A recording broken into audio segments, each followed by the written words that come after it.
Hello, and welcome to another exciting episode of What's on Your Shelf. And today I have an amazing guest, a scholar, a lecturer, a Pan-Africanist, a feminist, all those NIST titles you know. My guest today is none other than Dr. Njoki Wamai. My name is Dr. Njoki Wamai. You can call me Njoki. I am an assistant professor at the United States International University, Africa, USIU. I'm also, so I teach. I teach. I'm an academic, a researcher. I teach lots of things, and some of the things are in this shelf. Politics is one thing I love teaching as a feminist and also a feminist scholar, and also a Pan-African, what you'd call a post-colonial lens, as a Pan-Africanist and decolonial lens. Yeah. So actually, English was the Sheng. That's one thing people don't understand.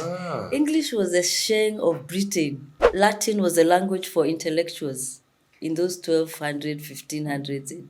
Everybody started wearing the wig, all the men, because they were like, oh, that must be the new style. Wow. Yeah.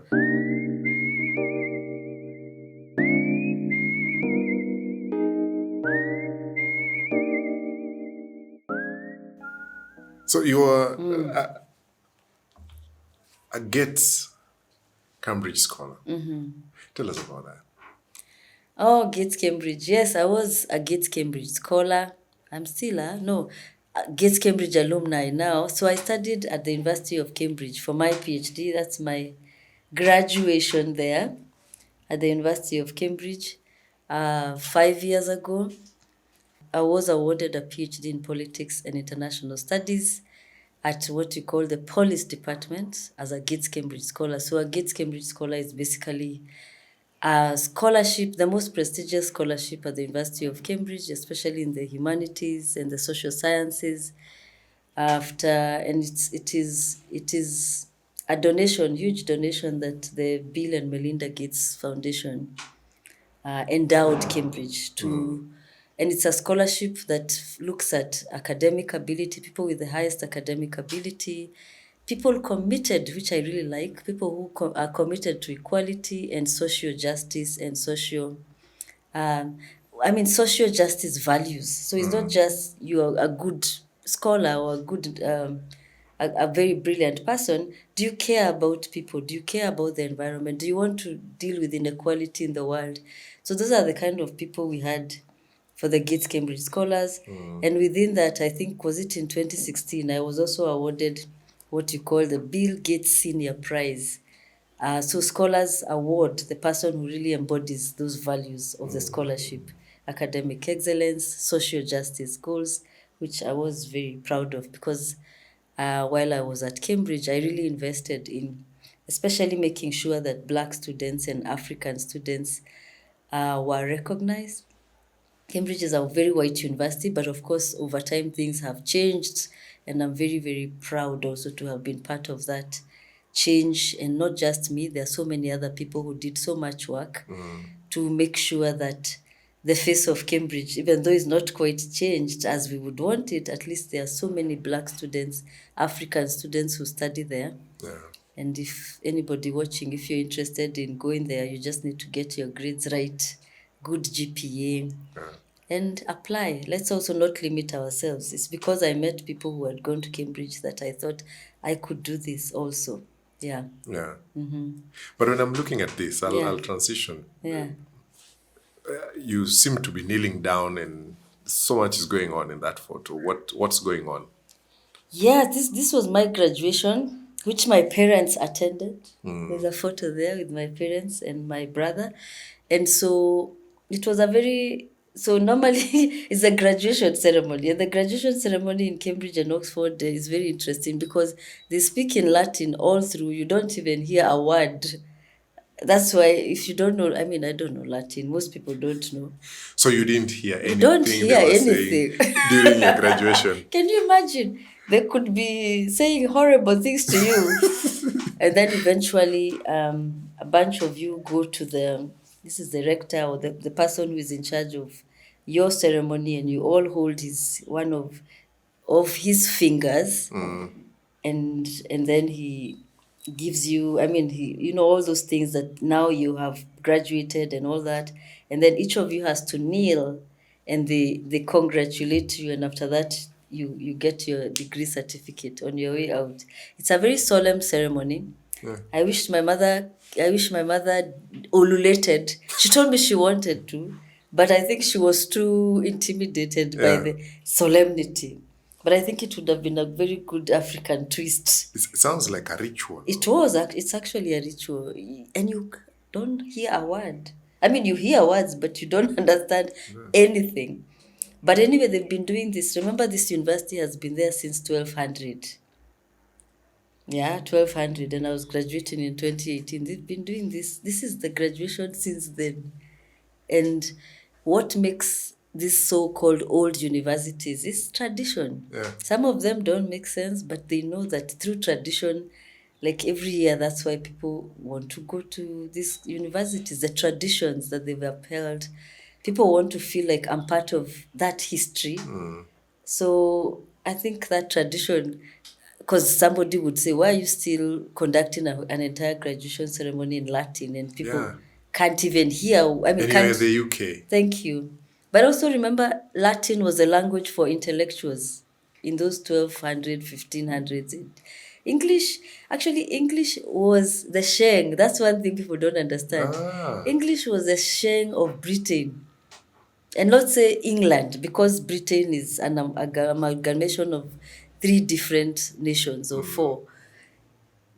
English was Sheng, the Sheng of London. So actually, it even came off from London, people in the streets.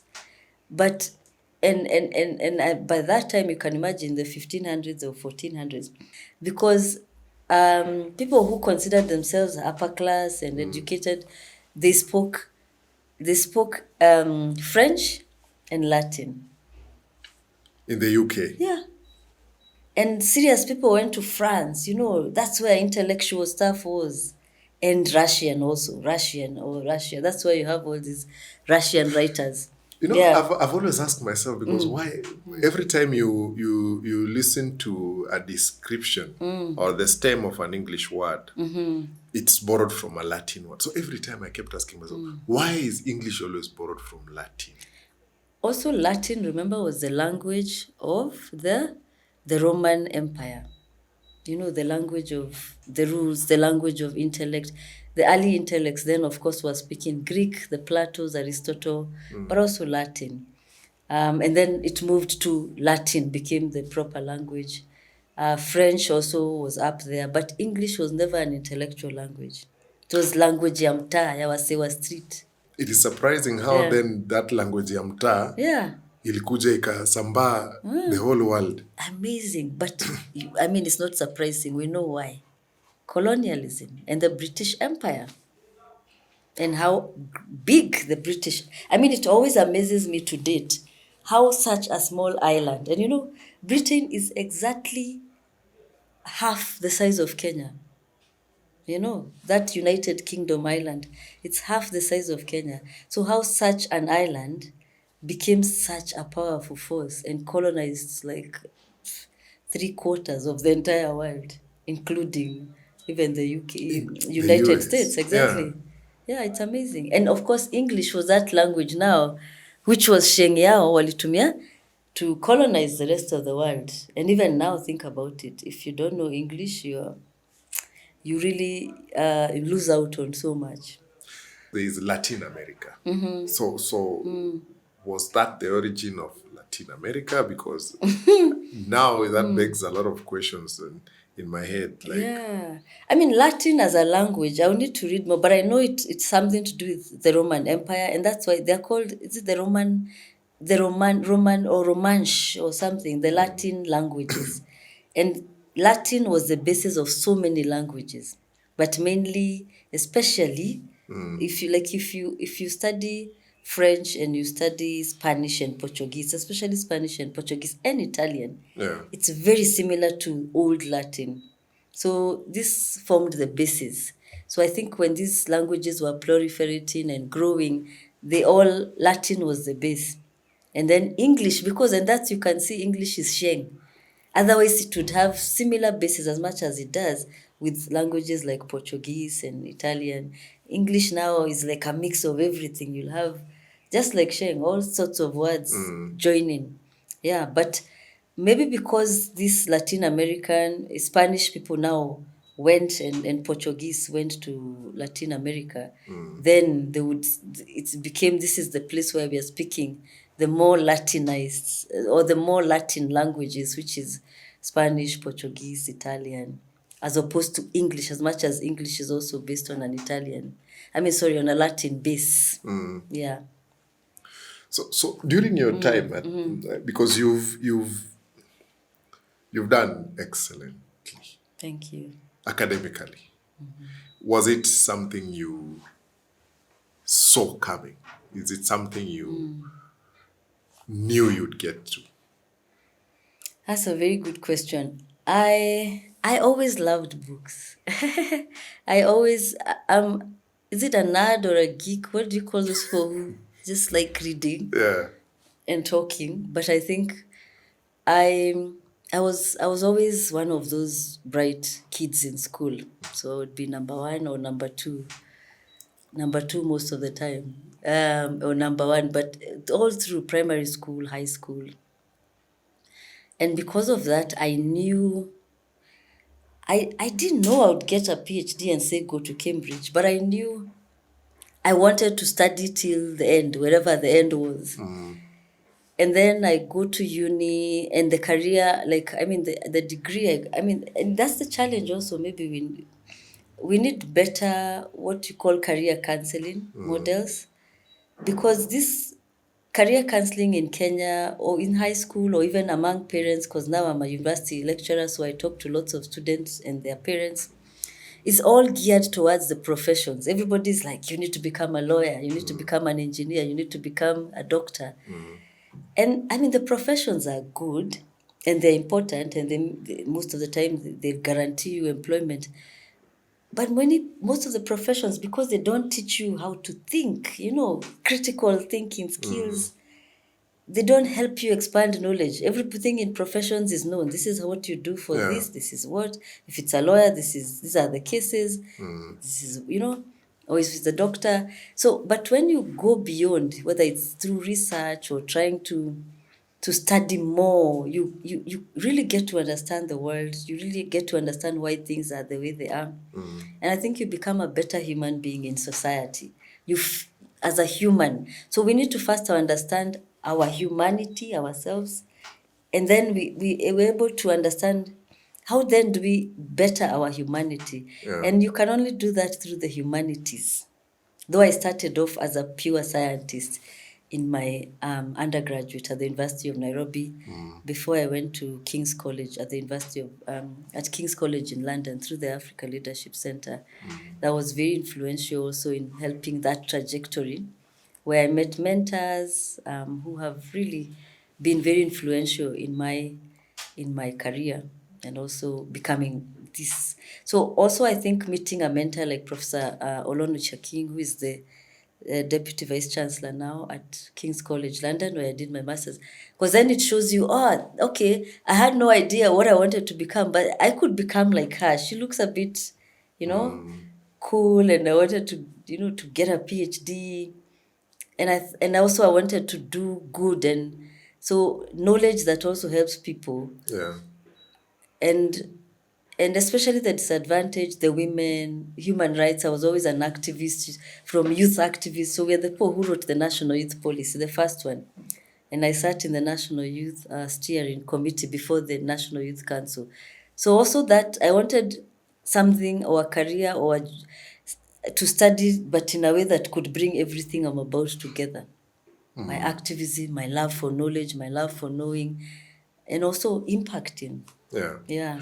Would you attribute this to your upbringing? Books, yes, I would say, and I keep saying my dad's bookshelf or my parents, because even my mother had a few books there. So they had this small bookshelf, maybe like it's still there in our house in Nyeri, like 1 meter by 1 meter or 1.5 meters by.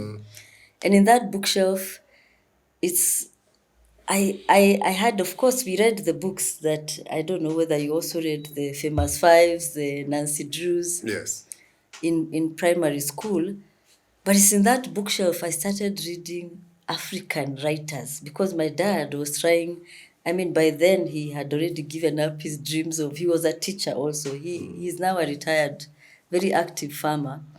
But he was a teacher, and because he was a teacher, and a teacher of English and many other things. So and a primary school teacher. So it meant also we spent a lot of time, whether it's doing homework. He was always there in the evenings. We sit doing homework. But in this bookshelf, also that's where I saw like the first books on African writers.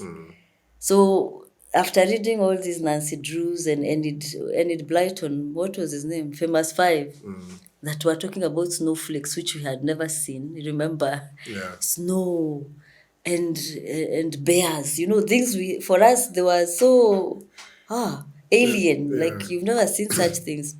So it's in my father's bookshelf where I saw now stories that talked about us, as much as maybe I read the hair stories. You remember those hair Longman stories? Yes. But now when I was much older and I could comprehend things better, probably in my teens, I remember coming across Goge wa Thiong'o in my father's bookshelf. And I still remember that story. It was Petals of Blood. And Goge was talking about this town, Ilmorog, and the people there, and how what you would call post-colonial crisis. People have elected, they are so happy independence has come, and they've elected people and they are so excited they've even gone, I don't know, to see their leader in Nairobi who doesn't really care after that. The same crisis we are dealing with. And those are and then, so such books, and I remember also reading Song of Lawino, it's the Rubadiri poetry, poems from East Africa. And after that, I even started writing poetry because I was so like, wow, these people are now speaking to me. So David Rubadiri's How old are you collection, then? probably 13. And then I go to high school to Bishop Gatimo, and then now I start now reading all these poems and writing. I met a thief, Austin Bukenya, and Song of Lawino, Court Bibliothèque. So all this kind of, it hit me. Actually, Africans can write, because now I could connect. I could now say Enid Blyton and Nancy Drew with their snowflakes, which I've never seen, and bears. And now these people are talking about things I can connect with. Yeah. And then I go to high school and I really get excited now learning literature, reading. And the first book we read, of course, was Government Inspector. I don't know which book you did. That was the play, Government For Inspector. me in school, I did A Man of the People A Man of the by People, Chinua Chinua Achebe, and Achebe, then Aminata. Aminata. So you are like the people just after us, Yes. because we did Government Inspector, which was a Russian play by Nikolai Gogol, talking about, of course, corruption, which was very relevant, and also Mine Boy. Mine Boy was this South African miner who had gone all the way from the village to Johannesburg, and the crisis of the city and stuff like that. So through those books, for me, Yeah. I was like, oh my God, so we have a voice, we can write. And they were very influential because the earliest writing I did, the earliest poetry I did, I remember writing a beautiful poem about books, actually. I wish it's somewhere, I wish I had it so that I could read it. We will come back for it. I know, please do. Because I was so excited. But through my father's bookshelf, Yeah. which he was trying to, I think he wanted to study literature at a higher level. But then he gave up along the way. So it had so many of those African writers, which for me, it hit me. Actually, I could be a writer. And I would use them now to exercise, to write poetry, to write plays, and then going to high school and finding some really incredible teachers also. Like one, Mr. Kiragundero, who now actually is my colleague at USIU. Yeah, who actually discovered also my talent as an actor, award-winning actor. Award-winning. Because I won many, many awards acting. But it was through practicing in class and reading the Government Inspector. Yeah. So take us through your shelf. And how would you describe your shelf? Yeah, this is my shelf. It's eclectic. It has everything. It has everything. This is actually half of my bookshelf. I left the other half in my friend's house. Cheers to Theo. Theo. In the UK, we used to call it Africa House because I could not carry all my books back home after my PhD and my postdoctoral research. So I left half of the books there, but these are part of the shelf, And it's like a journey. If you start like from that corner, maybe those are some of the earliest books I had. These ones. Yeah. You can see, and it also speaks to my journey as a person, probably. My journey of knowing myself, my journey of reading. So I think it's after high school, uni, undergraduate. During high school, actually, also, I remember in after high school, we had a neighbor called Babasu. Babasu, they used to live in our place. And he read a lot of this English. These classics. Classics. Yeah. And I remember he lent me one of his books then, The Mayor of Casterbridge by Thomas Hardy. And even to date, that story is just, it was amazingly sad because this man sold his wife. He went and gambled and he gambled his wife away. The Mayor of Casterbridge. Yeah. And through that, of course, I think that's the book. He was also an English teacher, high school English teacher. So he was always reading novels. So he would lend me some of his novels. And I was also in high school. So I read a lot of that. And then some of these books, that's around when Chimamanda and others started writing Purple Hibiscus. Yeah. And suddenly we all started reading African writers, African, fiction writers. So whether it was Chimamanda, all this, I think I had read then, people like Buchi Emecheta, some of the earliest. These are maybe the people who Chimamanda must have looked up to in Nigeria. Other African women writers like Buchi Emecheta was there long before. So I would say from the classics, I started reading now African writers' fiction, which I really, really love. And even now, there are many books here that I've still not read, but every time I come across them in bookshops in Nairobi, I buy more. Others are my friends who I always buy, like Tendai Huchu, the hairdresser of Harare.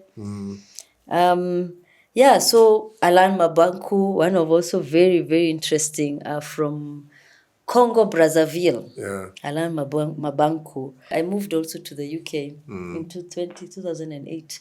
And one of the things I miss badly, which of course we have here in Kenya, is African Writers Festival. So every festival, there used to be a big Royal African Society, African writers who would always attend. So I bought many of my fiction books there because many of them are signed by the writer. Like this one, Jennifer Makumbi, Manchester Happened. She's also maybe the most famous or most, famous probably, writer in Uganda. In Uganda. Jennifer Makumbi. So the non-academic, those non-academic books that's my journey with them. I'm still with the African writers, Binyavanga Wainaina, our most celebrated also writer. And I must say that how also I knew I can write. I knew I could write a long time ago through, as I said, my always writing fiction and nice stories after reading all these books at home and in Binyavanga Wainaina, and also another show, another training. I've attended 2 trainings for creative writers, which I think for me were very profound. And one is AMCA.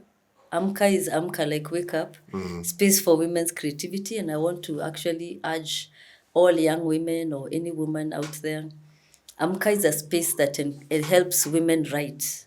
So if you want to write, if you have some manuscripts or you have some work in progress writing, just please check them out on their website, AMCA Space for Women's Creativity, and go for one of their readings and read your work. So that's how I actually went and first read my first work of fiction there. And then later there was also Kwani used to do workshops for writers led by Binyavanga. I went there and he said, I think I like how you write. but my work of fiction is not yet out. One day it's coming out. Yeah. So basically that's my, I'm very eclectic, but I'm more now into African writers. Yeah. For creative fiction and creative non-fiction, because I want to write about it. Yeah. One of the things that struck me on your shelf is this book here, and is your thesis, Peace, Justice, and Moving On. Tell us something about this. Oh, What were the thoughts behind? my PhD book thesis. Yes. A PhD almost kills you when you have to write almost. It almost killed me, but I never died. Some people publish them as they are. So you write your thesis and you already send it to the press and it's published. For others, like in my university where I did this, Cambridge, and maybe the kind of people I want to who I want to publish my work, they want, you need to rework bits and pieces so that it is more for a general audience, because when you write a thesis, you're writing really to your examiners. And not just writing to your examiners, you are sharing your research findings. So I did a lot of work, research between that ended around 2017, where I was writing about the politics of justice, also the politics of violence, what happens with violence in the 2007 violence in Kenya, what happened after, how did people is it reconcile, or how did people make sense, especially I like to study, as I said, people, ordinary people at the everyday level. Because if you check political science and most politics research, they study elites. The people at the top there, the president, the politicians, and what they do, and how they make sense or manipulate or whatever, agency. But rarely do we study ordinary people. Ordinary people are thought not to have politics about them. People actually think these people have something we call in social sciences agency. Like they have no power. Yeah. They're just manipulated. The holoi polloi.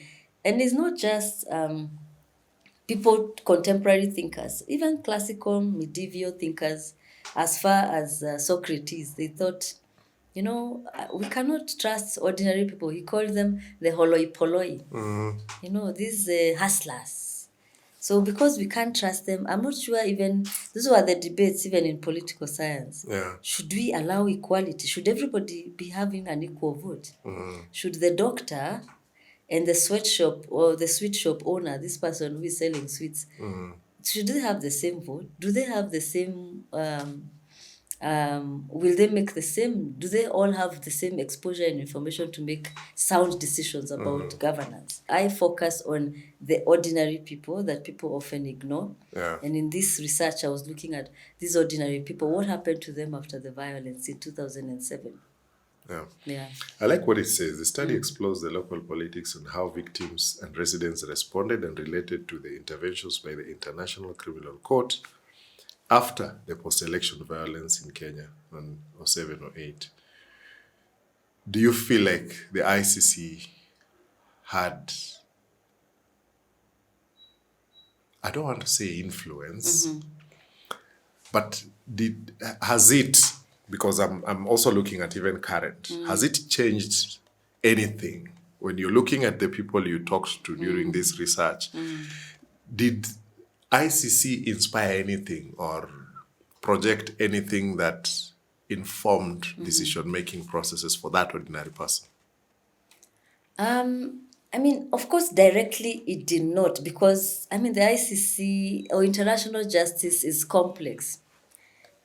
And one of the challenges also you find, or I found within international justice, is the failure also to understand the local politics. And that's why I like focusing on local politics and not at the everyday level. So the failure to understand the history, the context, something we call a moral economy, how the people relate to each other from a moral perspective. So there's a lot of everybody wants to reciprocate X for getting Y. So all those things that international processes, not just the ICC. All international interveners ignore that. Yeah, contextualization. Contextualizing. And so, and part of the problem with not just international justice, even international development, is taking a template and say this worked in Bosnia Herzegovina or Yeah. in Kosovo, Yeah. in Yugoslavia. Yes. This worked in, wherever, Sierra Leone. Let's show up in Kenya the same. And Kenyans are, they'll teach you a lesson. Very political people. And then it's based on that assumption of, these guys, they are poor, they are victims, they are Yeah. what? They don't know what they are doing. Yeah. But they fail to realize the local politics. Politicians, of course, use the same code to manipulate, to manipulate they manipulated the same code using the ordinary people, and it's using, ordinary people actually start saying, wait, we seem to have the same interest with the politicians. And what did they do? They, of course, made sure they voted the same people that this court had charged and said, no, you called these our criminals? Hell no. Look at them. These are the guys we are going to make our president and deputy president. And of course, after that is a fait accompli for the ICC. But beyond that, at the ordinary level, these people also have their own agency. The sad thing is, despite what happened, so many have still not gotten the justice they deserved. Yeah. They are still in pain with a lot of trauma of what happened. And it's sad because it's an indictment of the leadership. There's more they could have done. The leaders, all of them, from especially Kibaki, all they thought about is themselves, survival, Yeah. as opposed to thinking if all leaders used to think about that ordinary mama mboga they keep talking about, what would be the best form of healing, form of justice for this kind of person? And don't think about her while seated in a club somewhere in Muthaiga or in Karen.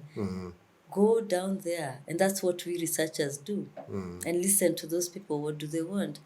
What ethnographers actually do. You get into the life world of those people and understand how they make meaning of their lives, but also help them move to the next level through economically, but also at a psychological level. I think there's so much that in Kenya has not been dealt with. Yeah. Yeah. When you look at this position of the ICC, not only in Kenya but to the world, do you think it's effective? Of course, it has not just the ICC, all international processes. They suffer from. There's a book here you can see, the crisis of post-coloniality. The crisis of post-coloniality in Africa. Yeah. Yeah, because that's the challenge we have, the crisis of post-coloniality. There's also another one here on the question of modernity. In Africa. So all these issues, because what is considered as international, sadly, is normally, we've not seen like something coming from Nairobi, from Benin, from Jamena, from Lagos, and then it's sold, it becomes international. And hopefully that's where we are headed to now with Africa. We are told that Africans will be the highest population in the world in 2080. Yeah. By that time, I think 1 in 5 people will be black or something. Yeah. Wow. So Africans, we are taking over from Chinese and Indians. We will be more than Chinese. Yeah. Those Chinese guys population they are is reducing now. A third of They are a third of the world. the world. Africa is in 2080 will be that a third of the world will be black people, or 1/5 of the world. And that's why Asia is so worried, because their populations. You remember the Chinese had to give this one child policy. They've changed that. It's a crisis anyway. You've had in Japan their empty houses. People, yes. No one lives there. No one lives there. I know. Old people. There are places that has only old people. Old people, and then like if you watch these YouTube channels, there's this guy once in a while I watch. His job is, I think he's Danish or Norwegian. He goes reconstructs old houses that an old person who lived there died, and that was it. So many in Japan.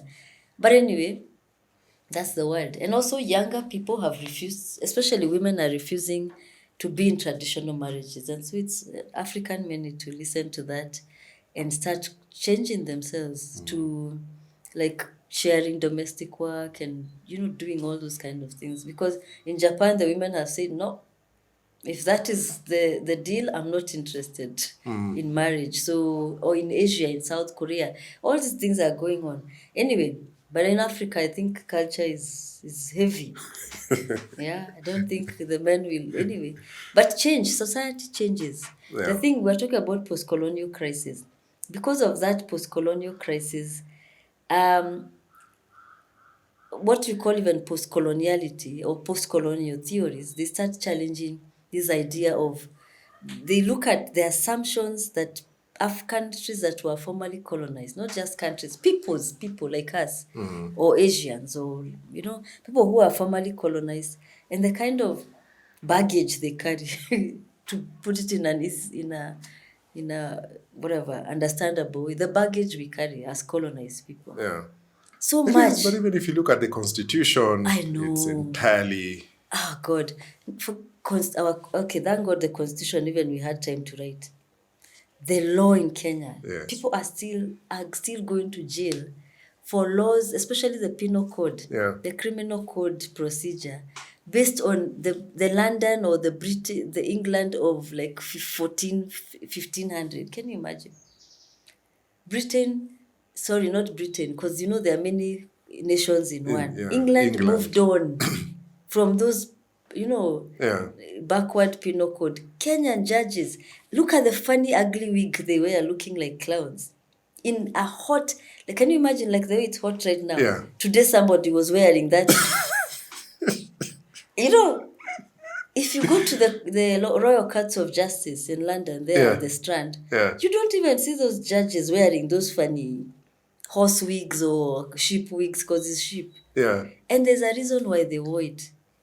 Actually, it's a very interesting story where those wigs came from. Oh, why did they wear those things? Apparently, why wigs, that idea of wigs, those, you know, those wigs used, was it King Charles or something? But there was a king in Britain who got a venereal disease.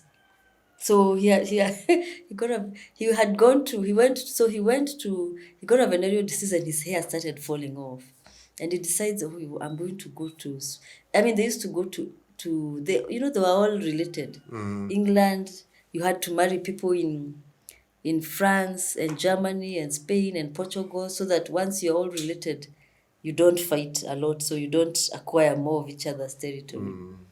And so he had, I think, relatives in France, and he goes to France and he tells, and France was the capital for high fashion. Remember in England ni mahasla walikuwa naishi huko. Yeah. And London was for like, you know, the ordinary people. Yeah. So when you wanted high fashion, high everything, style, class, you went to France, Paris.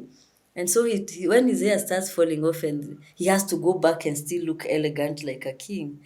So some people are commissioned to go and make a wig for him that would still look like his hair. So that when he's around, everybody's like, oh my God. And they made, I don't know how many wigs were commissioned. So by the time he went back to England, and because he had come from France, and they always looked up to Paris and France as the center of fashion and high life and high fashion, everybody started wearing the wig, all the men, because they were like, oh, that must be the new style. Wow, Yeah. the king has come with it. They don't know the king has some disease that the hair is falling off. And so it became fashion among middle-class men. How did it end up in court? Because I would assume then Yeah. the street people will pick it, because those are quick to pick fashion. No, I think I would also need to read that. But I mean, amazing. The beauty of scholarship, you know, the people who do, I've met people who do fashion of like 15th century, and they've written PhDs of that. Amazing, I know. But I believe also, you see, also English society was very classed. So this was maybe for a certain class of people. And remember, you can't wear that thing and you're like working in the farm, or you're digging roads or constructing. You're doing heavy manual work like ordinary people. So this was the landed gentry who would wear them, sit in what they call salons, drink coffee, Remember, that was also the period of the Enlightenment period after the Renaissance. So they were busy, excited about ideas, about modernity. They had just left this idea of thinking about God, and God was connected, the church was connected to power. Yeah. So they were in a very difficult position, and this is the first time these two were separated. Yeah, the Enlightenment period and that wig. So I Wow. believe the aristocrats are the ones who had the time to think through ideas. Yeah. What do you know about the wigs? Maybe you will tell us. Maybe you know a thing or two. Please leave a comment in the comment section and tell us what your thoughts are on our judicial officers and their relationship with the white wigs that you see them wear in court. And maybe you're a judge or a judicial officer.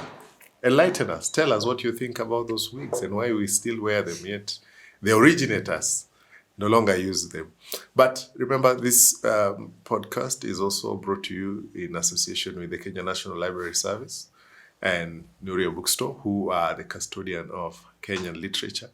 And I hope that you are following these conversations in our social media platform. If you haven't taken time to like, subscribe to this channel, please do so, because it's only when you do that that we have an opportunity to bring even bigger and better guests.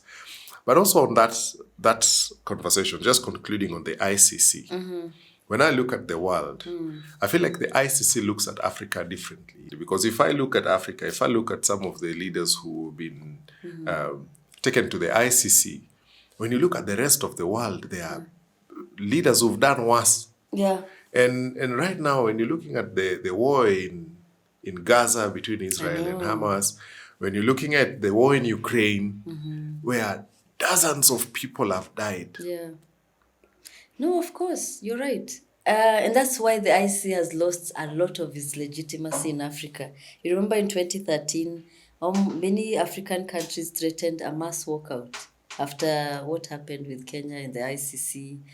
Over time, there is always threats. So the ICC shot itself in the foot, if we were to say, because for a long time, they have been accused of selectivity bias. You know, that why are you only dealing with cases in Africa? But also African countries are to blame.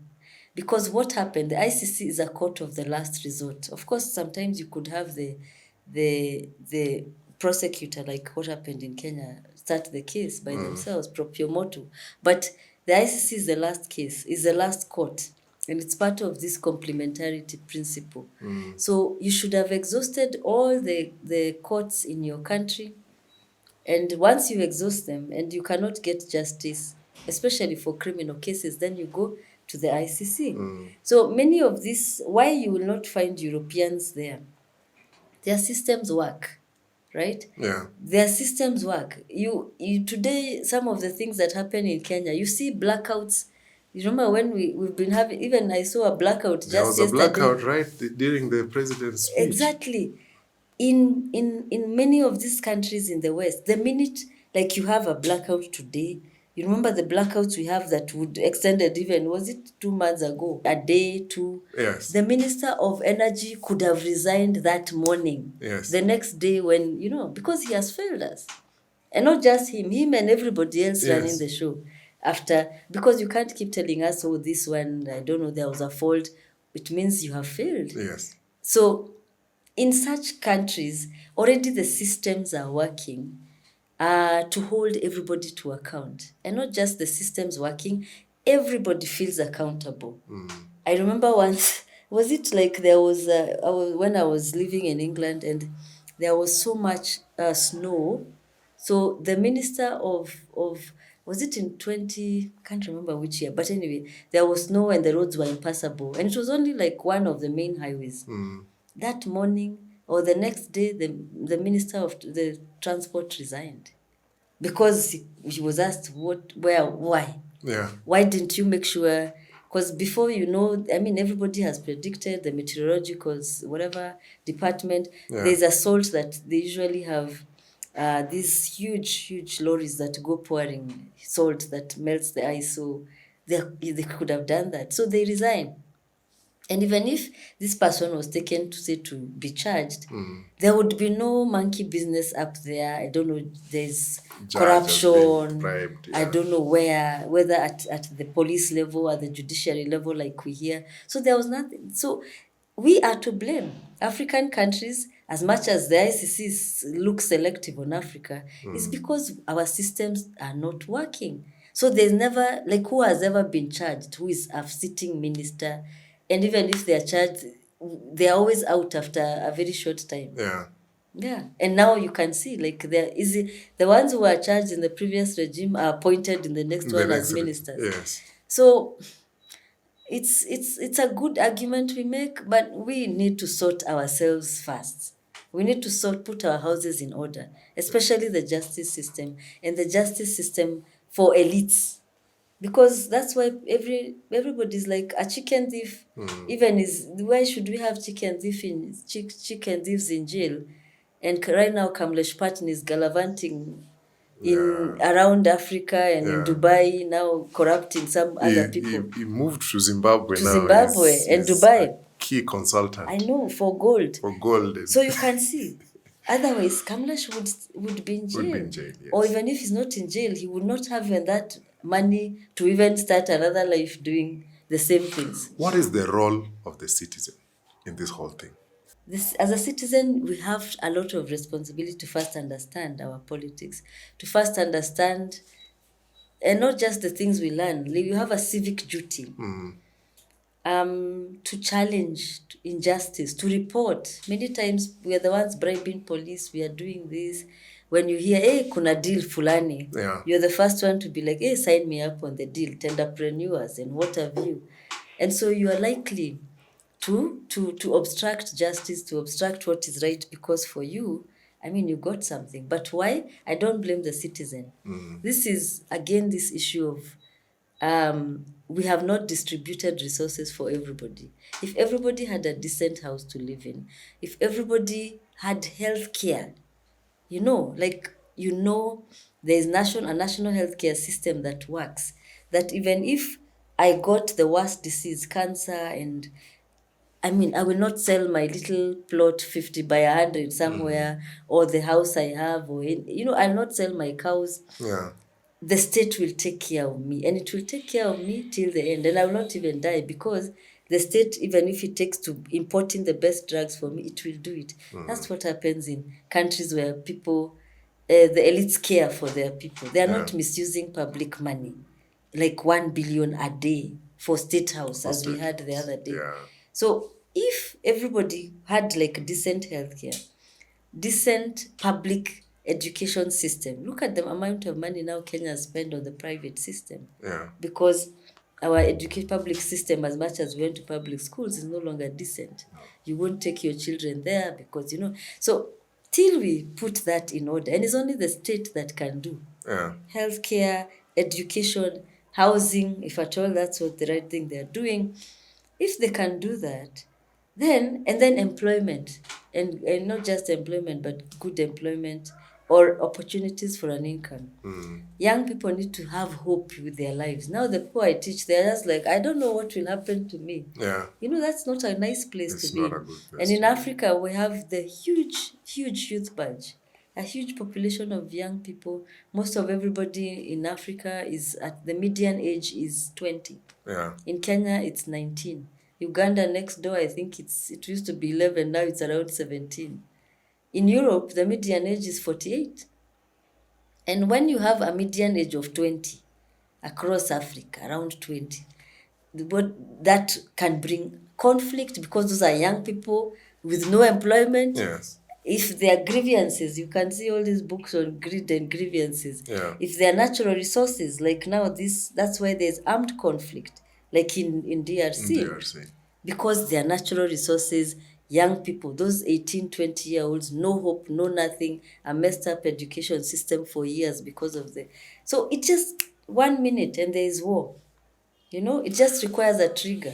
Is Africa ever free? Because when you look at some of those things, there is a lot of influence from Europe and the West. Because if you analyze some of those, Yeah. the politics around the conflicts, Yeah. look at South Sudan, look at Nigeria, look at Niger, Yeah. look at Burkina Faso, Yeah. look at Congo, Uh-huh. there is a hand from somewhere else. Yeah. So do we even have the power as a people, as the residents of those African countries to even effect change? Because it's from the look of things, it looks like most of those political leaders are pushing for certain ideologies from other places and other parts of the world. If you look at Africa today, I was reading a story the other day where the funding China has given Cote d'Ivoire to build the stadiums, actually they built all the stadiums that hosted the African Cup of Nations. And it's not even a year after. The amount of trade that now China has to benefit to supply Cote d'Ivoire with, it's in billions. So when you're looking at the position, when you're looking at a president, sometimes I even ask myself, do our presidents even have a voice? Are they even the ones making those decisions? They are so powerful. Don't mind them. They are very powerful. Because one of the things, as much as, of course, colonialism, or not, now we have now new colonialism from China and all these relationships. You know, when you're, and that's one thing we even study in what we call African international relations. Most of these African countries, they are such a powerful bloc within the international system. They may not have the power of the US or the power of China or the what we call the P5, the 5 powerful countries that sit on that have the veto in the UN Security Council. But when the African countries come together, the 55 of them as a bloc, sometimes, of course, 3 or 2 will not support, but say 50, they are very powerful. Everybody wants to entice them. And normally that's what happens. They'll go to Onga in September, the UN General States, as heads of States Assembly. China will be there. Everybody, America is there. Everybody who has money and who wants to invest in Africa and extract whatever they want. And they meet these, most of the time, men and probably one woman. I think we have one woman president now. And they'll say, look, okay, we are trying to, or like the US now will be like, we are trying to make sure, whatever the US seems to be supporting Israel in the Israel-Hamas war, or in the, Russia versus Ukraine. You guys in this support us, and then we will, what do you need? We're going to bring you roads, or we're going to invest in roads, or you have this energy, Kenya is into green energy, we're going to pump this amount of money in, geothermal. Of course, like what happened now with Haiti, Kenya going to Haiti, which is a bit, it's such deals. Everybody, I think African leaders, because we have, it's like, somebody who comes from a lot of poverty, hajielewi, so immediately they're told, take this shirt and wear. Hajui, there's another better shirt somewhere. I just need to first chill and first understand this new environment I'm operating in. Labda nitapata designer after I, hang around for. So there's a lot of misunderstanding and quick interest. And most African leaders, remember, because of the nature of our elections, which is non-ideological, so they know people are voted based on, waves. Are you interesting? Are you promising this? Are you what? Many of us are not voting ideologically. You're not based on, say, left, I believe in the left, I believe in XYZ, big government and support for public welfare goods, or I'm a conservative capitalist, I don't believe in support for public goods, I want, less taxes so that we can do investment and create employment. So because we don't vote in those ideological ways, politicians also know I need to do everything possible in the next 5 years or 4 years so that I win the election. So these Americans or Chinese are telling me roads, boom. Okay, let's have the road. Let's have the SGR. Quick. Then people can be seeing, and then they say, oh, this one, elect them again. So because of that wanting quick gains for political survival, they sign up to everything. And the same thing, even the ICC, as much as they keep complaining, because they all wanted to get rid of rebels when the ICC was set up in 2020, that was what, 2002, thereabout. They all signed up.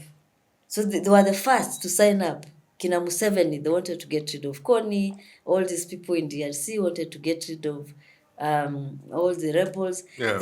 Africans were the first to sign up. That Rome Statute was forwarded by Trinidad and Tobago. America, China, India, they didn't sign. So there's no way, of course, an American will be charged. And America will easily be charged by the ICC because they are not parties to the state. They are not state parties. Though there are all these mechanisms, even if you're not a state party, you can still be referred, like the UN Security Council. So there is a lot of problems also, African countries, which I would call teething problems. They are still young economies or young democracies or pseudo-democracies that are still, but the self-interest of leaders and survival, it sadly precedes the long term. They don't see the long term. Like, you should think of your great grandchildren. What country do I want them to find? Yeah. I want them to find the same things that people have in the West. I do not want people to be selling or becoming poor just because of one disease. The state should take care of that. Those kind of things. They don't think that way. Yeah. Yeah. Which introduces me to a book you mentioned earlier. The Crisis of Postcoloniality in Africa. Tell us about this book. I mean, this is a book, very good book also by a bunch of writers. I teach and I also use a post-colonial lens in studying and researching and also teaching. You see, why we have a post-colonial crisis, some of these things I'm talking about. As I was saying, because of the colonial baggage. Yeah. That's why I was asking you, see your name, Mike. That's why we were talking about the wigs. Yeah. The wig story came from that. Our judiciary, our penal code, everything is carried on from this whatever. The way even people posture in court. Yeah. Forget about that. How we look down upon. I still remember a journalist I think with one of the dailies one day on social media saying horrible things because somebody tweeted him in Sheng. And this person really tried to put down the person in Sheng. And it's like, oh, you have to speak good English. And the rest of us, of course, were there, Twitter soldiers telling him, good English, my foot. Decolonize yourself. Yeah. So that's part of that colonialism, that thinking that progress, and that's why also this book is one of my favorites, Modernity in Africa, because it imagines that progress is where London is, or where Britain is, or where Europe or the US is. And so ideas of modernity, not just in culture, but also the state, all came from what we call the Enlightenment period, which was some time around 1500s to about 1650 or around 1700 in Europe, where that for them it's the time they kind of enlightened themselves. They came to this period of great scientific discovery and also social science thinking, delinking the state from religion. And for them it was like mind blogging. And remember, Africa already we were not thinking like that. We were actually more modern in their standards. Yeah. But they never came to us to consult us. But then they assumed, just because they had finally seen the light, that we were in darkness. And you have people like Hegel saying Africa is dark. And they come in here with colonialism and say, we are bringing modernity to this continent, the dark continent. Yeah. And some of the ways of modernity they brought was the state. This is how a state operates. It must have 3 arms of government. A state should look like XYZ, based on their own ideas. So those ideas, not just state making or whatever, how the judiciary should look like, this where all these people with wigs came along.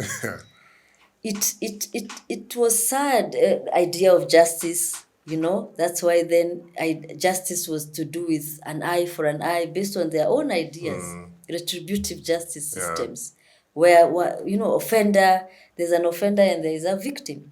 But if you look at so the problem with all that, what you now call a colonial system, it erased everything that already existed in our lives. Because remember, as Africans or as Asians, remember Asians like Chinese and Indians, they have long histories of civilization. For us Africans, we have different civilizations everywhere in the continent. So we had our systems of justice. If you go among everywhere, whether it's in northern Kenya, I teach a course on those kind of things, on decolonial justice systems. Like in the Kamba, I've just learned from one of my students, they had this courts called the Mba. People had courts, the Kikuyus had the Kiama, and Luos had, I'm sure, their own systems. Dual. So all these justice systems existed, and the justice systems were meant to reconcile Enduring check. the Njurinjeke. Of course, now all these patriarchs have taken over these systems and kind of corrupted them for selfish gain.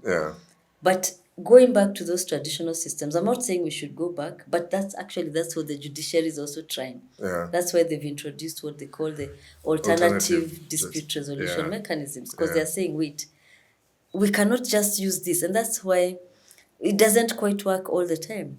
Our cultures sometimes, how do we deal with our cultures? How do we reconcile? Because at the end of the day, our justice system was not, it was meant to be more reconciliatory. It was meant to heal the society. The only problem with our justice systems, for instance, they were not very fair to women. Like if you've been raped, I don't see how giving my family 2 goats and 3 cows heals the trauma that a woman has gone through, or a child. So all those, but there's space to work through these systems and make them better. So anyway, why we're talking about these justice systems, we're just saying about the crisis of modernity, or the crisis of post-coloniality, that Africans now live in this crisis. They are part of tradition, and yet they've adopted like this book, Modernity in Africa, which comes from a European modernity. For Europeans, that's how they became modern. And I told you, they went through a system of why, they started isolating statecraft from religion. And so the minute they did that, they were able to kind of start seeing things more clearly.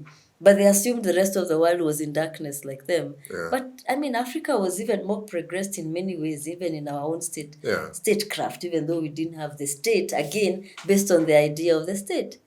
So that taking alien systems to a different corner of the world and making them try to fit is the problem, even with the International Criminal Court.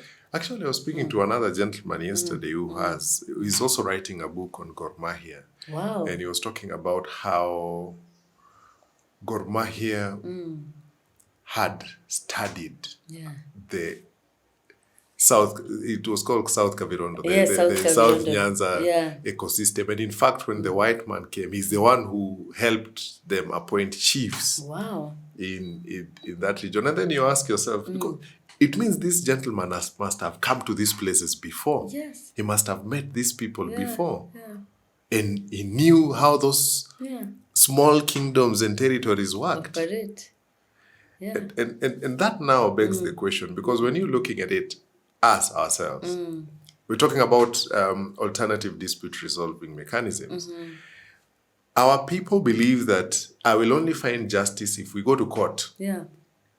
If we call each other on the side to discuss this matter, no, there is no trust. Do you feel like it is us who shoot ourselves in the foot? Also, I mean, they are not wrong to think that way. Also people don't trust systems because of experiences they've had in the past, because of the context.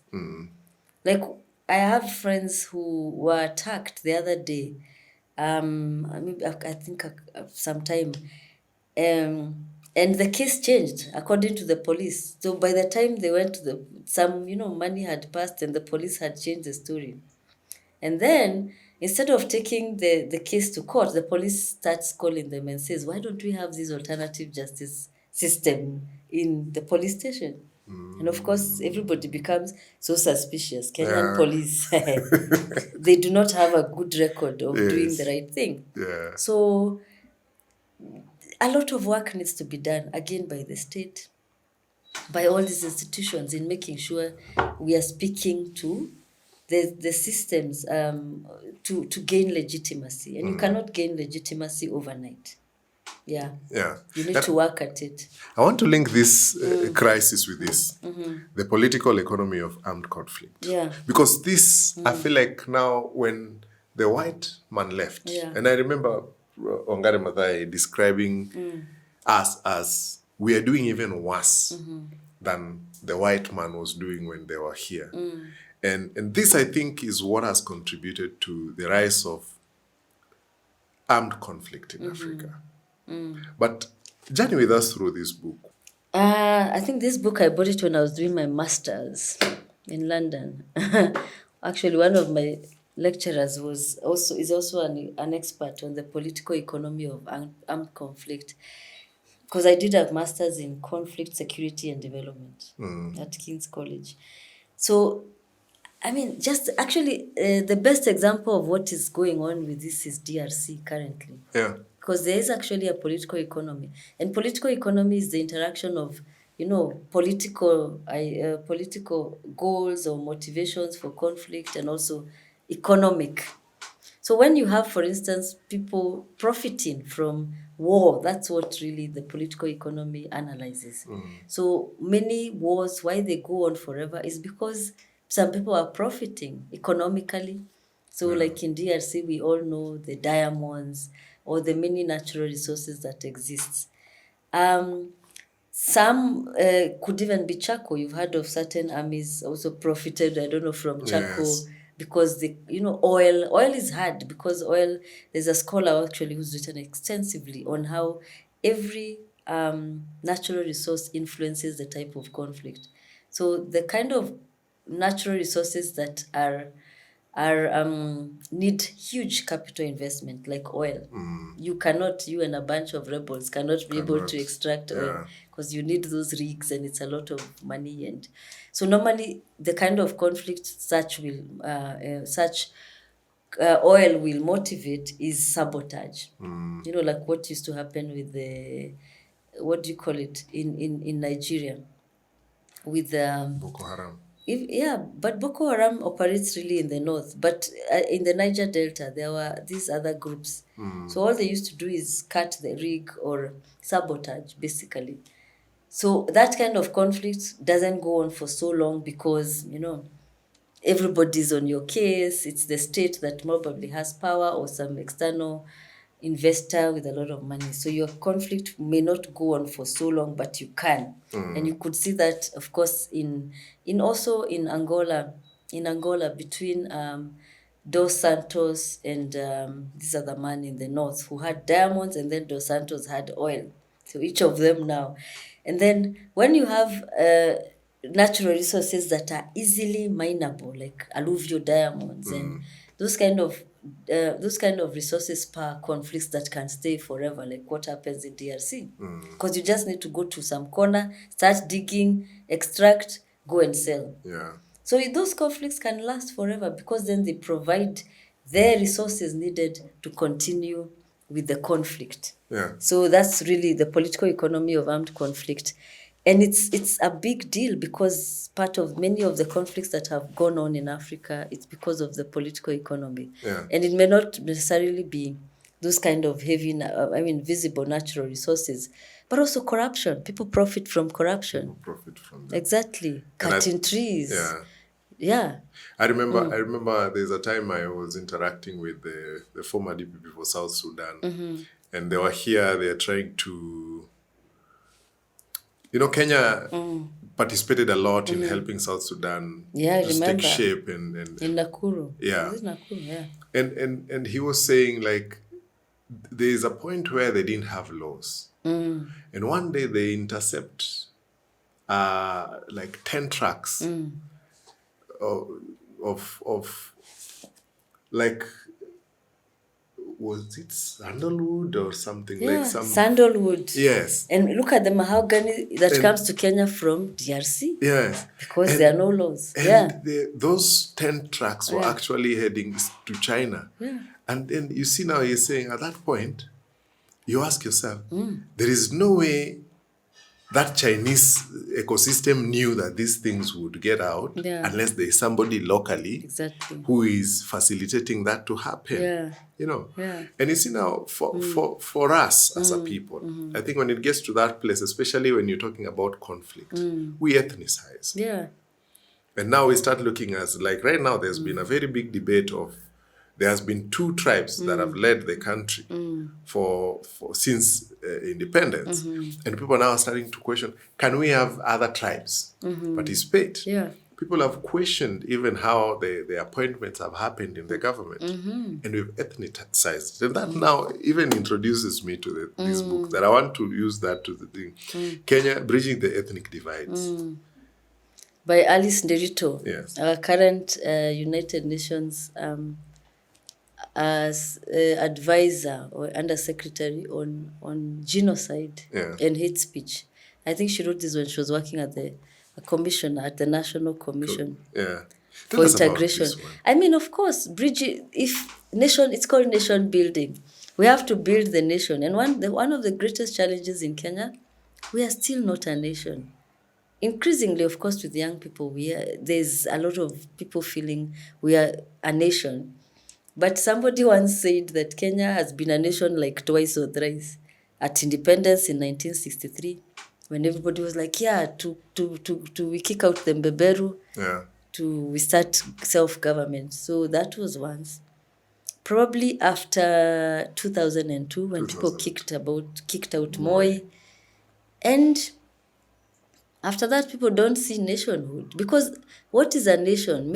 A nation is a group of people who have a similar thinking, or not similar background, or similar. So the so-called tribes that we like to call ourselves tribes is a form of a nation. People who are similar in terms of history, language, similar, population.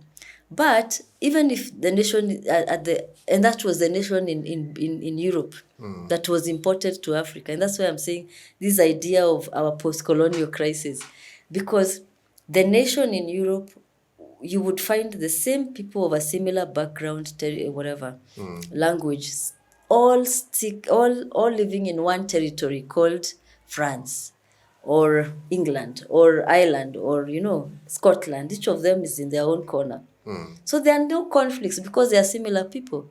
But that's the same nation that was imported to the nation state. The nation in Europe was part after the many wars which were fought up to 1648, what they call the Peace of Westphalia. Everybody went to their own corner and they called that country France, Italy, England, Scotland, the same people. But then the idea of a nation state then was imported to Africa, where you had so many different nations of people, and then you draw a circle around them and tell them your name is Kenya. How? They will definitely have conflict. Because these are different people. Look at the Luos and the whole line of all these similar Nilotic river lake Nilotes coming all the way from Bahal al-Ghazal, with Dinkas and Acholis in Uganda. And then you tell these people, you're Kenyan, you're this, you're South Sudanese. And these people should have been probably in one country. Called, I don't know what, maybe Bahal al-Ghazal or something, wherever they came from. Yeah. Or Jokajok, wherever, all these people, or all these different linguistic, or the Cushitic groups again coming from wherever they said some of them were around here already. And then to tell them Somalia, half of you are in Somalia, half are in Kenya, and others are in Ethiopia. Of course, there'll be war. So that importation of that nation state in Europe, and then it was assumed this template I'm talking about is a crisis of post-coloniality. Because they brought it to Africa and assumed, thank you very much, now live together as brothers and sisters, and you're 42 different nations, and you're all living in one box called Kenya. Or one box called, even Somalia, because they're different clans. Though Somalia is a more different, because actually they're one nation, but they also have their own divisions. They're not fully, because they also have other people who they don't consider full Somalis. And that's why we have Al-Shabaab. Those are the people who joined Al-Shabaab. So you can see how if you don't build the nation, these ethnic so-called divides are the ones that have brought about the leaders in after independence, the greatest or the best, the most important responsibility that was bestowed on them was to build the nation. Yes, we have inherited this post-colonial African state that is not really the European state, but we have been told it is a state. And I told you the European state was the nation and the state were one. The similar people in one territory. Yeah. As we were told, 42 people kaeni pamoja na mpendane in peace, love and unity. So the crisis of post-coloniality, especially to do with nation building, starts there. Yeah. And good leaders, one of the good things they did, like Nyerere, you had to build the nation. Once you realize, hey, I don't have a nation here, I have to build it, and you have to build it from below. The process of nation building. Yeah. Because if you build the nation, you're able to build peace. By making sure, how do you build the nation? Equality, making sure people have equal access to resources. This capitalism we followed in Kenya, I don't think was a very good idea because, I mean, it could have been good if, like Jomo Kenyatta, privileged, of course, many Kikuyus compared to other people. Moi came, again, disproportionately privileged Kalejins compared to everybody else. Yeah. So it's only after the devolution and the CDF and all these other, the new constitution after Kibaki that we started now saying, wait, everybody should share the national cake. Yeah. But African leaders who did not understand their role in nation building, the crisis of ethnicity continues. Otherwise, people don't hate each other. It's what you call horizontal inequalities. When you keep saying, wait, but we are so qualified, how come there's only one ethnic group that is always appointed when somebody gets into power? Yeah. That shouldn't be. As you look at this, as you look at where we are at as a country today, looking at the political temperature, looking at the social fabric that we have as a people, how far are we or how close are we from achieving or bridging the ethnic divide? What does it take? It takes so much. What we call, as I said, there are horizontal inequalities, reducing horizontal inequalities. So inequalities, social inequalities between groups, political inequalities between groups, and economic inequalities. So if we can be able to bridge those inequalities, and that's why you hear like this National Commission on Integration and Cohesion is always like giving reports. This number of people in this ethnic group are the ones that have been appointed in, I don't know, government parastatals versus XYZ. So these kind of commissions need to continue, and of course NGOs and also ordinary people. And I just love what Kenyans on Twitter are. They're really how do you call it? Indefatigable. Yeah. They keep challenging the state. Ordinary people out there who protest every day when the wrong people are appointed. So that needs to continue. But at a state level, there are so many things that I think need to be done. One of the things is, of course, making sure appointments are by merit. But somebody will say, wait, politics world over, even in the US, if you get into power, you get in with your own people. Yeah. And your people could be your ethnic group. You get out of power, your people get out. But I think we need to look at Kenya in the long duration, just like Nyerere looked at his Tanzania in the long term. Yeah. Tanzania doesn't have nation crisis, a crisis of this nation building, because they already built the nation. Zambians also don't have that huge crisis, because again they did that. But Kenya, it continues to dodge us. But it's not just Kenya, everywhere in the world. That's why, like for instance, in Nigeria, you have, they appoint, there's no, even if you're going to be president, it has to go through like a rotation.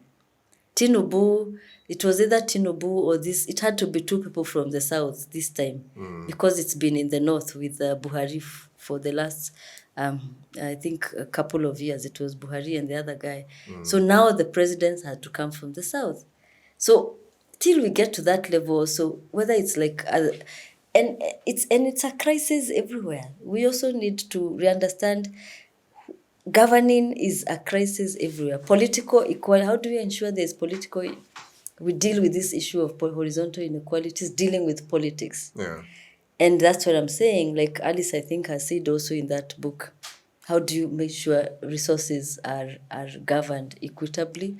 How do you make sure appointments are equal. So whether it comes, sometimes you say, look, even ministers, I'm sorry, you will apply for the job. Let the best person win. Yeah. But I know in politics, of course, it's sensitive. You want your friends, your enemy could come through the merit system and, sabotage you. There are all those issues. But if we think beyond ourselves, Yeah. probably we can change the system. Also, there's, of course, the presidential versus parliamentary system. Yeah. The parliamentary system allows for greater inclusivity. That's another thing we may want to think about in the future. But yeah, there's so much we can do in terms of at that level, at those three levels: politically, economically. They say that's why we're like, economically we have all this youth fund, women fund. But it's not enough to have that. That's why we have the equalization fund, for instance, so much money that is invested in the arid and ASAL areas in the northern Kenya. But how do we also... So all those things, I must say, I must appreciate they're going on. So since the new constitution, and I think since Kibaki's government, but there's still so much more to go. Because even if we developed and we have not dealt with these horizontal inequalities, as long as people feel tomorrow Njoki becomes president and carries all her Kikuyu friends, of course, you just create what do you call it, resentment. Yeah. And eventually you're not building a nation. Yeah. Njoki, I can't conclude without talking about the books you've contributed to or co-authored. Kindly, just as we conclude, help us have them and give us a quick overview on them. They are not all of them here, but so that's like every year these days I contribute to the Brill yearbook. I write the Kenya chapter, so it has lots and lots of chapters on all the different African countries and their politics. So an analysis on politics. This also was a very good book, an Oxford Handbook of Kenyan Politics, edited by Chisman, Kanyinga, and Gabriel. So I wrote a chapter on the International Criminal Court and local politics. Yeah, and these are also books I've written about the Kenyan mediation process. So for quite some time, I was following the Kenyan mediation process and how the mediation process became also an important moment for constitutional making, for rethinking our politics. I'm not sure we really took full advantage of it. And it's not our fault. It's also the way the mediation processes are made. Another problem, again, we are saying, a challenge with these Western ideas of even how to make peace. I also write a lot on women, peace and security. Yeah. So this is another book chapter I've written on how do women or challenges to women's political participation and also within peace and security. And that one I've written on Liberia. I've also written on the Kenyan peace process in Kenya and how women contributed to 2007, as much as they were not seated on the table. And I'm still writing more on women, peace and security, and also women and politics and political participation. How do we increase more women in politics, and also how do we increase women in peace tables? Because if you want peace to last for long, it's been found through research, through so many things. You have to make sure everybody who is going to be important in the post-conflict period is seated on the table. But what happens in peace processes again? When even Kofi Annan came, thank God they called Mother Karua and Sally Kosgei to sit on the table. When you're dealing like with rebels, there's no woman who sits around there, because it's almost like you need a gun as a qualification to sit at the table. And if you check most of those peace processes, they do not last, because you need everybody. And contributing to conflict it's not necessarily being a rebel carrying gun around everywhere. No, even those women you assume they do not contribute to conflict. Yeah. They're the ones who are pushing those men, go to war, show me you're a man enough. Issues of masculinity. And providing food. Provide for these men. For the soldiers. Others sing for them, like they're in among the Samburu and others, go to war, Borana and Gabra.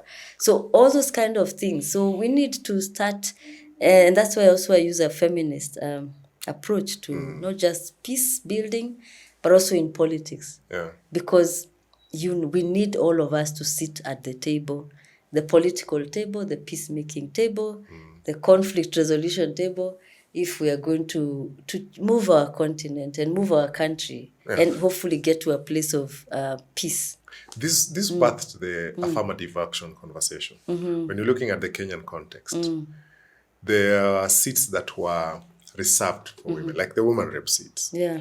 From your perspective, has that helped in a way? Do you think Of course. They are called quotas. The quotas, one of the things we talk about in increasing women's political participation is quotas. Because remember why we have quotas. First of all, people don't know quotas are not permanent. Those 47 women, they are not permanent. One day, when we get to a level where we have, how many women do we have in parliament? I think about 198 or something. Once we have, like, say, that's why we keep saying the 2/3, not more the parliament shall, because the 2/3 gender rule that doesn't, till we have probably like 100 and, I don't know, 100 women or 140, 50 women. I need to know the number.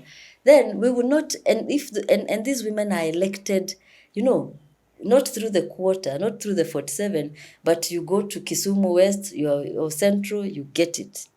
Or you go to Nyeri town, you get it. Or here, in Nairobi, whichever seat, you get it, without having to become a women rep. If the day we have like 150 women who just get in through the single member seat, then we do not need the 47 women. Because it means we'll have matured politically to start seeing women as equal. And also probably women will have matured politically, will have reduced the barriers that prevent, our society will have matured politically to reduce the barriers that prevent women from equal participation in political campaigns. Remember, many women even, like, they can't go campaigning at night because of violence. Yeah. How many women have we had in the media? When they said they want to become a member of parliament, the husbands told them, I'm going to divorce you. It is either you choose to be a wife or to do your nice small things like business or politics. Yeah. Yeah. So till we get to that level where husbands are not telling, or fathers or relatives are not telling their wives or relatives that it's either you choose X or Y, the same, or women are not facing violence in the campaign trails, then that time we will say we have reached a point of gender parity, but we are not yet there. So, and look at the progress that even these women quotas have made. Look at the women now who got into single member. Why? Because they got in through the quota, the affirmative action seat. Na sasa wanajulikana. My former student, Mishimboko, she got in through, I think, a gender quota initially. Now she's a very staunch member of ODM. Look at Gesa. Millie Othiambo, she got in through the quota. She's one of the most celebrated members of parliament who has achieved so much. And so you can see the power of that. Look at the governors. Almost all these governors first got in, like the governor of, is it Kwale? Was she Fatuma? Yeah, I think Honorable Fatuma. What was her name? So many of them got in through the women rep seat. I think Waiguru, is it? Was she a women rep? No. Or she got in through a governor. But first she was already in a position where people could see she can deliver as a minister. Yeah. So women have to get to a place where people can see them. Because first, remember, our society, because of our patriarchal nature or background everywhere in the world, we don't believe in women easily. Because, patriarchy. So we need women to be given positions of affirmative action so that we can see they can deliver. So the next time also, those women should not keep hanging on the affirmative action seat. Waingie kwa kiwanja, wajibwage, and they will be elected. So affirmative action is very important. You've written extensively, but also read extensively on peace and security. What's your general feeling of where we are at as a country, as Kenya? Where are we at? Peace. And actually, this 2 days ago, one of the famous scholars on peace died, called Johann Galtung. And he talked about positive peace, negative peace. So positive peace is peace that is, sustainable. People are not just pretending we have stopped, like during war, one of the things you do is stop the war, what you call a ceasefire. Yeah. And that's what happened in Kenya, what was called Agenda 1 during 2007. People stop fighting, and once they stop fighting, then you can either bring humanitarian support, and once after that they come down, you come and start thinking, how do we re-engineer our society, what we call transitional justice. And that's where we are at. And Kenya is not at a good place because we did not address many of those issues that led us to where we were in 2007. Right? So we did what I would call cosmetic police reforms. Remember, we did a bit of vetting. We also vetted judges, because you have to go into those justice and legal systems, because those are the ones that have caused human rights violations in the past, and that's why people were violated. You remember, like the dictatorships during Moi, the dictatorship. So we have reformed in many ways, like economically, we are doing very well. Kenya is very taken seriously around Africa by, Western capitals. But we need to do much more with what I would call the kind of the software, computer people call it. The hardware seems to be doing very well, but the software, we are not really doing well. And it's just leadership that is selfish. You remember, like, this poor man who was sacked, what was his name? Somebody called all the people who had gone through violence, in post-election violence, and told them, come and write statements. The next day he was told, stop.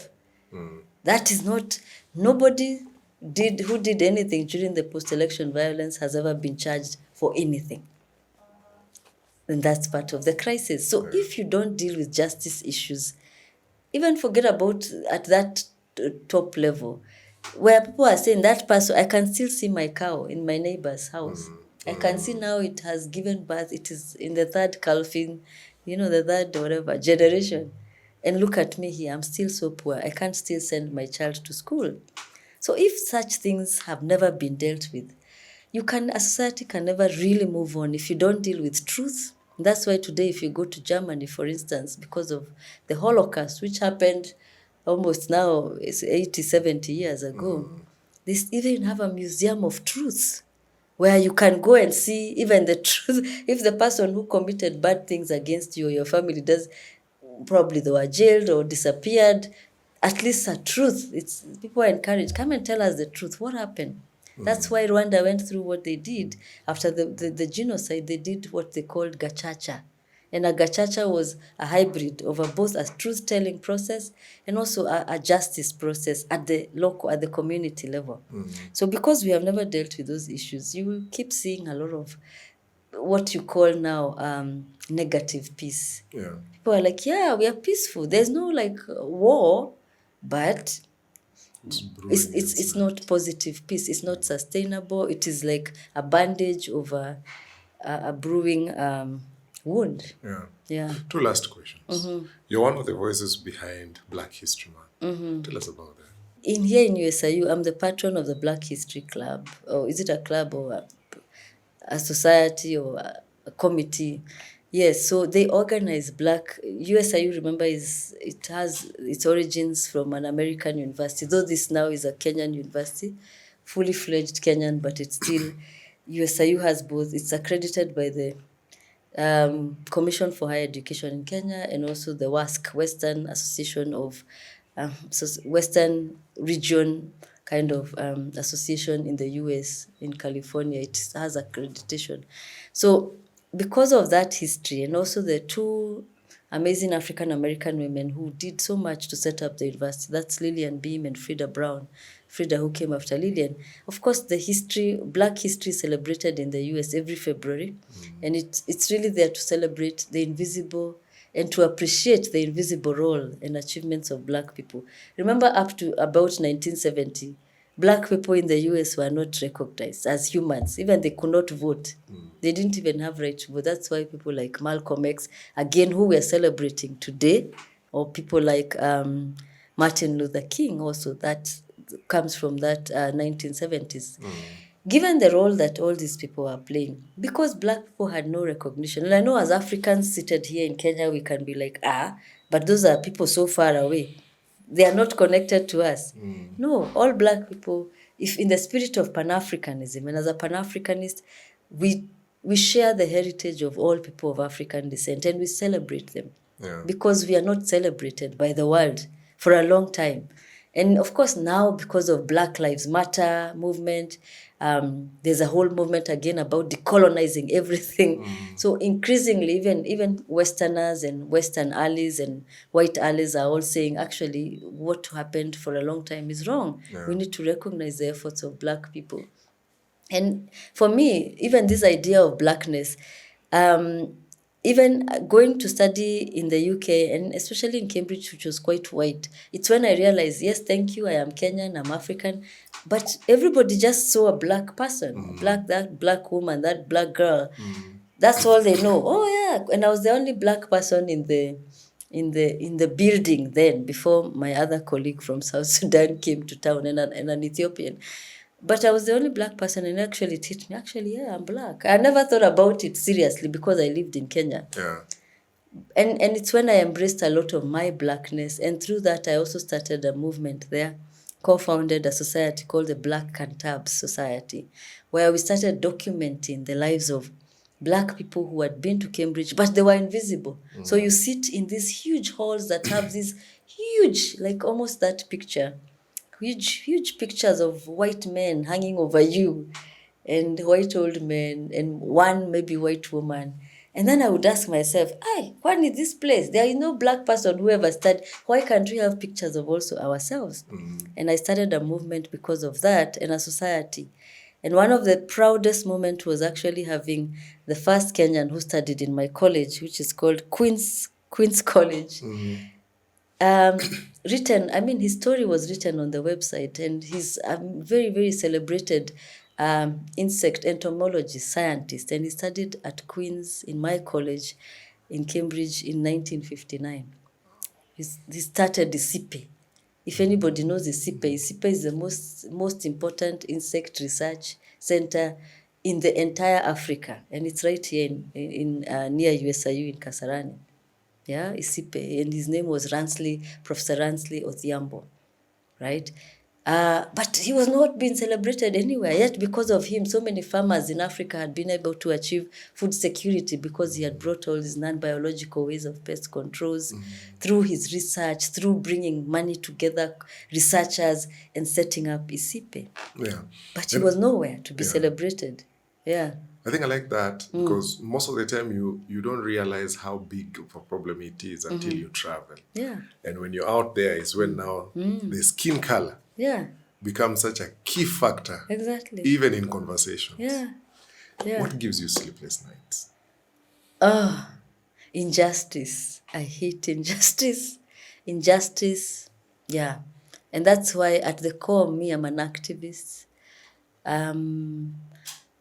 I'm an activist. So injustice when people are oppressed, when I'm oppressed, when I'm in a system where I'm oppressed, I don't quite function well. And so I fight back or I build systems to address that. Like I have a lot of pride with the work that I did in Cambridge, and that's why I got the Bill Gates Senior Award, awarded by Bill Gates' father, who came to Cambridge, because of that kind of work. Because I'm like, why would we be sitting here? There is nobody, people just ignore you. But because of my work, other people's work, other societies we set up, other colleagues we worked with, and the generations of people, I hope, that inspired us before, and what the people who came after us. There are so many people now who are feeling like Cambridge is where they belong, and yet they didn't feel like that. Injustice, like in Kenya, police injustice, injustice against women, all the oppressed. I'm more of Kimberly Crenshaw is a feminist theorist of intersection of feminism. So injustice against especially all people who are oppressed, whether it's black people, people who have disabilities, or, women, Yeah, that gives me sleepless nights, especially when I feel like there's nothing we can do about it. Yeah. Exactly. And it makes me, what can we still do about it? Yeah. Yeah. What gives you hope? Hope. That's why I love teaching young people. Young people, children. I love children a lot, and young people. And that's why I could be doing other jobs in, I don't know, consulting or whatever with this my after I graduated. But I just thought I have been so lucky because of mentors and people like Bill Gates, the Africa Leadership Center, Fumi and her group at King's who gave me scholarships.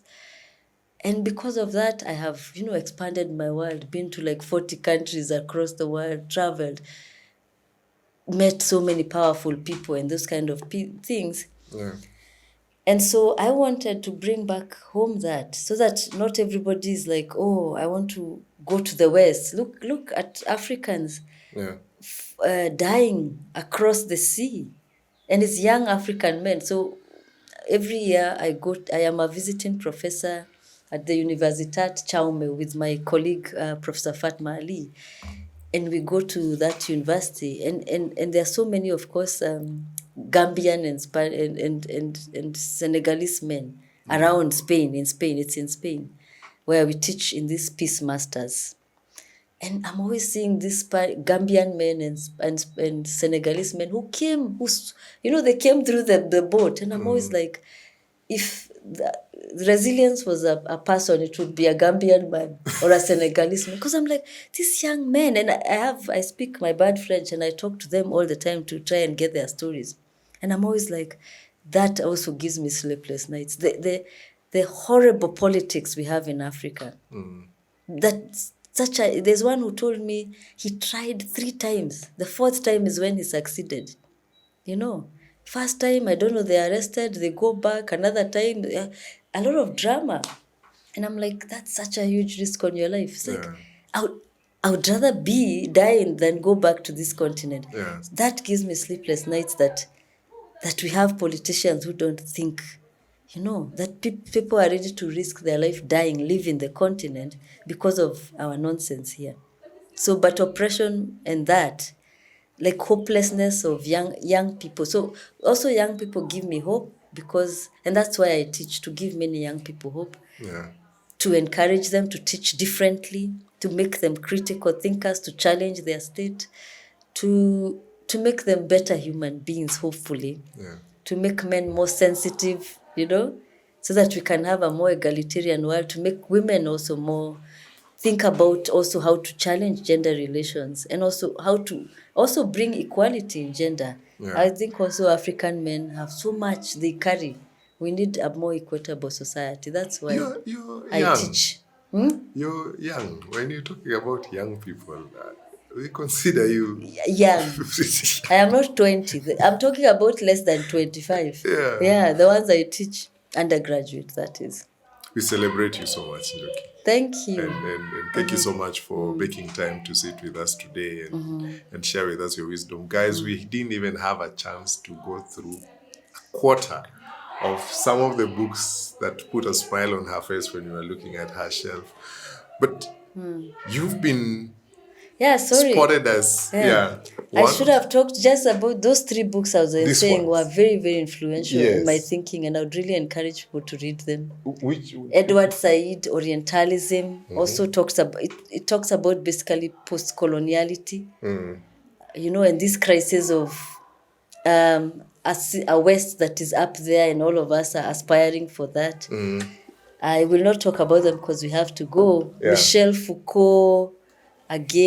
Foucault, The Politics of Knowledge, The Archaeology of Knowledge, Knowledge Power. Who is in power and how do they define knowledge? Michel Foucault. Edward Said actually is a Palestinian scholar, but American Palestinian. Very important, especially now as we are looking at what's going on in Palestine and Hamas. Yeah, Edward Said. Michel Foucault, again, a French scholar who was what you would call a postmodernist, post-structuralist, was questioning these ideas we are talking about, what is to be modern, and this modernity that we are told we should all aspire to be like Europe, and the rest of us are backward, we should make the steps to be like Europe or to be like America. Yeah. So he questions that and questions so many things, and he writes so many books about so many things. And then Frantz Fanon was a scholar. Actually a psychiatrist from Martinique, and he was treating people during the Algerian Civil War. So the only two bloody revolutions we've had in Africa for independence were Kenya and Algeria. Yeah. I mean, there were others, of course, but the 50s, it was only Algeria. And so he went to be a doctor as a French colony, part of the French colony. He was a black man from Martinique, and he went to Algeria, and he looked at the African condition, or the condition of Algerians, and he talked about violence, the violence that colonialism gives us. And it's almost psychological, because you're always fighting with yourself. You have to be this modern person, but you're also this traditional person. How do you find them? And it's a violence because it takes away who you are. Can there be a balance between? I don't know. I guess that's what we are every day trying to find the balance. Yeah. Some people refuse to find the balance. They're like, I'm going to be a traditional, whatever. I'm back to my ways, indigenous. Others are like, hello, I do not want to be those shady African things. I am a European. And they even change their way of talking. They get a new accent, their way of dress. Their children are told, you shall not speak African languages. That's why I buy Kikuyu books, even though I never learned Kikuyu, but I speak Kikuyu, but I never went to school to study. But it's important. And these books make me every time I see a Kikuyu book, I want to buy it for myself and also for that future generation. Because you have to know yourself. Learn yourself first so that you can become this other thing. And just because you understand Kikuyu or Dholuo or Luya and you speak it well, it doesn't make you less a Kenyan. It doesn't make you less cosmopolitan. In fact, it makes you let's start learning what is a Kikuyu modernity. Become modern in your Kikuyuness. So in this modernity of becoming like a European, I think that's where we need to be finding the hybrid or the balance, but not forgetting one, because like Frantz Fanon, you become this violated human being who is psychologically I don't know, I don't want to use the word damaged, but there's some psychological problem now, because you're not really mzungu na bado we si Mwafrika, because you're trying to run away from that. But we are both. We are that hybrid, sadly. Yeah. Yeah, and we have to find a balance. You've been talked of as one of the women to watch in Africa for 2024. Wow, by who? I read an article somewhere that categorized you as some of the women to watch. Oh, yes, I saw that. Yeah. As feminists, African women feminists. No, I'm very proud and humbled that whoever who is writing that found that in me, and I hope I can live up to the expectations. Yeah, but I'm very humbled. Yeah. Yeah. Does it put pressure on you? No, I never live by anybody's pressure. But I put pressure on myself because I'm a very ambitious person.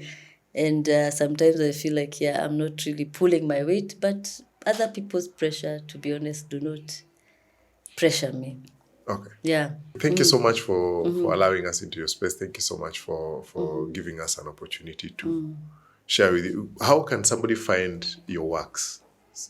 Most of them are this academia, by the academia, our Facebook or our Twitter, whatever is called, there's academia.edu. So if you want to find the work that people have done, or there's research, Scholar, I think it's there. But also on Google Scholar, most of them, to be honest, because they're academic texts. But I have seen only one, like at Book Point. But I'm also currently working on some books, so I hope when they are done, we will have another conversation. Yeah. But these are available on Amazon, all of them. Oh, okay. If somebody needs them. Because also most of them are more of academic, political texts, but very important. Like this one on the handbook on Kenyan politics. I think anybody who wants to understand Kenyan politics is a very important book. Yeah. Yeah. All right. Yeah. Thank you so much, guys. This all we had time for today. Dr. Njoki Wamai, check her out on her socials and interact with her. She's done extensive work on women, peace, and security. A scholar, a Politics. lecturer, and politics, and she's allowed us an opportunity today to interact with her wisdom and her shelf. What are you reading? What's on your shelf? Thank you so much for joining with us to the very end. I've been your host, Mulure Mike. Remember, this is brought to you courtesy of the Kenya National Library Service, who are our partners in this podcast. Nuria Bookstore, a custodian of Kenyan literature, but also not to say that they also have other titles from the rest of the world. You can find them online at nuria.com, and also they are on the 11th floor of the Bazaar Plaza at the CBD in Nairobi. Thank you so much. And I really would want to encourage us to continue with the culture of reading and seeking knowledge. And let's interact, let's share ideas, let's share with all the topics that you've heard from this podcast today. Is there anything that has been outstanding for you today that you'd want expounded on? Is there anything that maybe Dr. Njoki here spoke about that you would wish that she could extensively talk about? Feel free to reach out, feel free to leave a comment down here on the comment section. But I've been happy to host her on this edition of What's on Your Shelf. Thank you so much, and see you on the next one.